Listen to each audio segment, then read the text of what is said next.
Pope Francis la so pirthi pen chi o tanglo tangte Pope Francis ke komatlo pirthi du una hot alang likupi asai klem tekang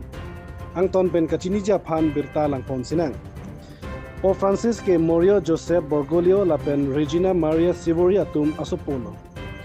kato ka ve courting jer bang pho ang bong pen Pope Francis hanlo aktengsi abanglo Pope Francis ke mationg achiklo ni phaikre troksiar ni ningkan pharokre sirkebra thongkebra trok ningkan si amhang kithek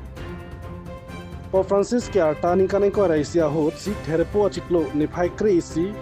pharokre sirkebra phokebra nerkeb ningkan si seminary long Society of Jesus mati Jesuit asong Argentina along si chipok dunlo lapen pharokre sirkebra trokebra sirkeb aningkan mationg achiklo ni phaikre ke thom arnisi alang liphan gurusar ke bat mate priestly ordination asai kedeng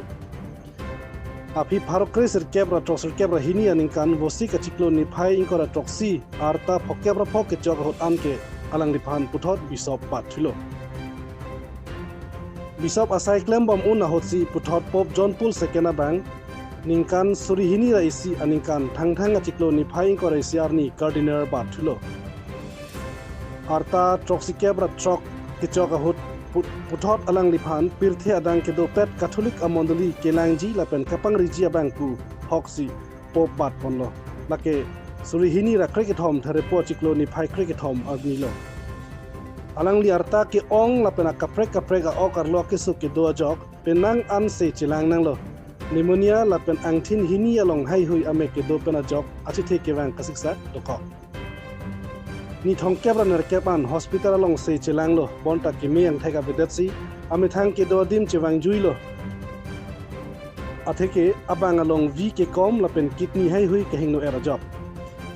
alang li jangmi po achiklo ni phai koresi urmi arnisi ame kichi lapen alang li